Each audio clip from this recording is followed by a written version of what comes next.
you had a lovely March. This video is just like a little roundup of everything I loved in March, things I want to share with you. I used to watch favourites videos all the time, but I don't think they're that popular anymore, but that's okay, I still want to share. So first of all, I'd say podcasts. I've loved podcasts this month. I've been listening to like one episode a day, like minimum. I've just been loving podcasts. I'd say some of my favourites are On Purpose with Jay Shetty. Jay Shetty's the author of Think Like a Monk, which is on my to be read. He went through a period of being a monk. He's also got some history in life coaching, being a mentor. He's a big advocate for meditation. He has his own section on the Calm app.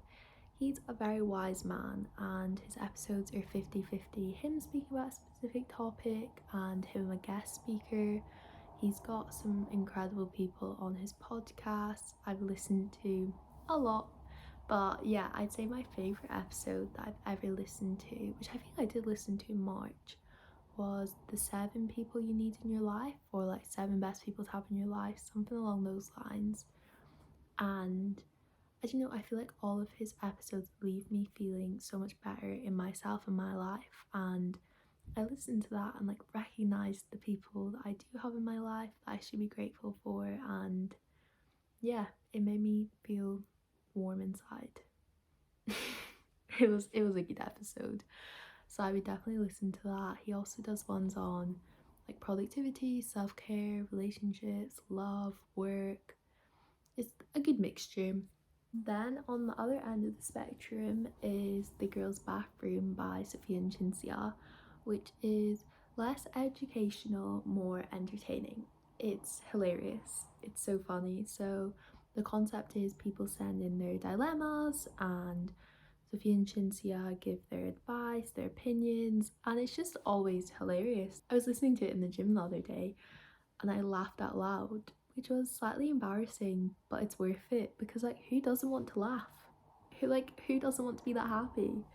It's so funny. And they also have a YouTube channel which is equally funny. So they do like a rotation of a girl talk and a boy talk. So the girl talk is like friendships, work, stuff like that, and then the boy talk is just all about boy issues, relationship problems, and they're both funny. Obviously I'm not laughing at people's problems. It's all like about how people meshing in their problems and sharing it with others is how that it's like that relatability aspect, other people not feeling alone in their issues, but it's just sometimes how they respond and they go off topic and it's just really funny. So yeah, I would definitely listen to that. And then on the 31st of March, Ava Jules On My Mind podcast came out, and I listened to the first episode and loved it, so I wanted to put it in here because technically it was in March. I just haven't listened to many episodes. I think she's releasing episodes every Wednesday, which is the same as The Girls Bathroom. So Wednesday is a good podcast day, lots of options. But her first episode was on like when we all want to do things, but there's like a either subconscious or conscious force that stops us just doing things, whether that's being scared of other people's opinions or just being like too scared in general. It's almost like stage fright, like you just don't want to do the thing because it seems, I don't know, as much as you want to do it, sometimes the risk doesn't feel like it's worth taking. But if you really want to do something, you should, and that was kind of where she was going with it. But yeah, it was really good. I definitely recommend. And just go on, like I listen to my podcasts on Apple Podcasts, and you just go on the top charts and all of these podcasts that I'm saying will be in the top chart, along with loads of others that I don't know, I've listened to like legal podcasts. So whatever your interest is, there'll be something for you. The next category is slightly random and it's sleep yoga. I love yoga. That was kind of like one of my main goals last year, was to get into yoga, and I thought it would be a fun skill to have, and it was great. I did lots of morning yoga, but this year it hasn't really fitted in with my morning routine that well. I'm more like get up and go to the gym rather than having a slow morning, whereas I quite like a slow wind down at night, do some yoga, read a book, that kind of vibe. So I've been loving sleep yoga and my sleep has improved so much, which is really weird to me. I feel like my dreams, I don't know, I feel like I know that you're supposed to dream every night and have multiple dreams, but I don't, maybe it's just I don't really remember my dreams. But I watched the Saffron Barker video, which was about, I think it was like habits of billionaires, how billionaires start their morning, something like that. One of the steps was recalling your dreams. So I've probably been doing that around about the same time that I've started doing sleep yoga. And I feel like my dreams are crazy, but I don't know if it's because I'm consciously trying to remember my dreams in the morning, whereas I wasn't really before. Because I feel like I didn't dream for like a good few years. Like I couldn't remember a dream, and even then it was like few and far between. Like maybe like once a month I could like remember a dream. Whereas now I feel like every day, and like sometimes there's multiple dreams I can remember, which is crazy. So I would definitely recommend sleep yoga, and for that I would recommend Yoga with Bird, Yoga with Adriene, and Yoga with Cassandra. They're all on YouTube. I just sometimes find having like a guide, they speak about breath work, I find it so much more helpful for me than like, I probably could do the moves myself, but would I don't know. I feel like right now that's what's working for me. So give any of them a try. Next category is movies. I'm not really a movie gal. I tend to read a book over watching a movie. I love going to the cinema, and this month I went to go see Batman, and it was so fun. I loved it. I'm again like, I wouldn't say like action is my like genre of choice. I like comedies because, as you can tell, I like to laugh. I find stuff funny. I'd rather see like a funny movie that's gonna make me laugh, or a horror. I like horrors. But this was something completely different and I really enjoyed it. I really liked it. And going off of that, I'd say my favourite thing about it was we went to go see it in 4DX, which I don't know if that's just like a Cineworld thing. That's like the nearest cinema to me. But it's like those like 3D like motion chair kind of situation.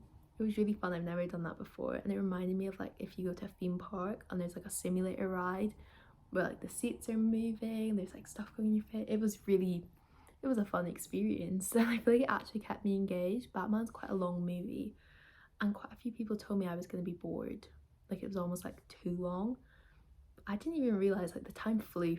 It was a great fun. So I would definitely recommend the movie and the experience. And then my next category is my absolute favorite. It's books.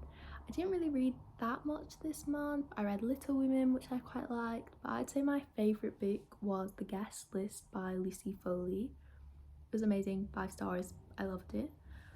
The Guest List is about this island that Aoife and Freddie, they travel to this island in Ireland and renovate it, turn it into like this dream wedding destination.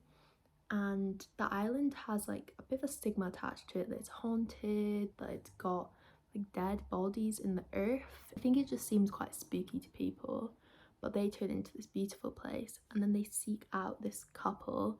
They're almost like a celebrity couple. They both have quite high profiles. So Jules, she has her own magazine, and Will is like on the survival TV show that he's becoming quite big on.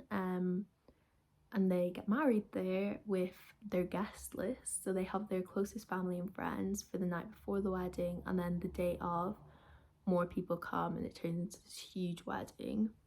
And I don't know, there's definitely like a lot of tension between the characters, there's lots of side stories, and from the start we find out that it switches between, well, it switches between time frames. So it goes from the night of, which is when somebody finds a body. And I always think when they say they found a body, that's not someone alive, is it? Like we know that someone's died. So the whole time I feel like you're thinking like, who's dead? Who dies? Because it's flipping back to the night before the wedding when everyone's arriving. And you're like, is this person gonna die? It's crazy. But it also switches between points of view of characters. So I think maybe for like 6 people, so I'd say like the closest family and friends are there the night before are like the main characters. So Jules and Will. Then from Jules' side of the, not even side of the family, Jules' people that she invited is her little sister Olivia, who's 19 and she's going through a really rough time. And we find out about that. She kind of opens up near the end of the story, and that's a whole plot twist in itself. Hannah and Charlie. So Charlie is Jules' best friend from when she was younger, and there's a bit of a storyline from that. We aren't too sure if they were just friends or ever more than friends. So there's a bit of tension between Hannah and Jules for that. And then her mum and dad, they're like divorced. There's a lot of tension. And then from Will's side, there's his parents, and his dad was a head teacher at this boys' boarding school that all of his friends, like the best man, the ushers, went to. So they kind of have this like pack mentality of what they were like at boarding school, like they're like the big boy group. And I don't know, we kind of see what they got up to and like the history they share. So yeah, it flips between, I think, Jules, Olivia, Hannah, Will. I think we maybe hear from Will, Jono, Aoife, who is the wedding planner that she went to the island and renovated this place. The big storyline is basically who dies and who was involved, who did it, how did it happen, and you don't find out till the very end, and the ending is incredible.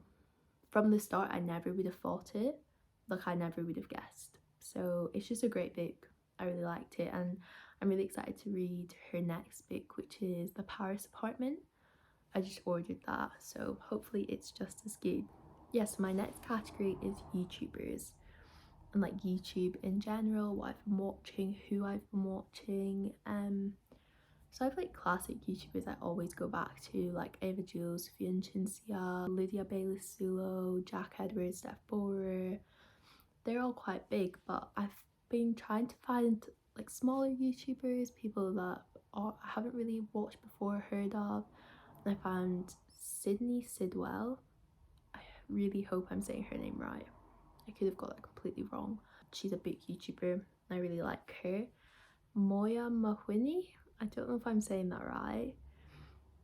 I'm really sorry if I'm not, but she's great. I've just been watching her New York videos.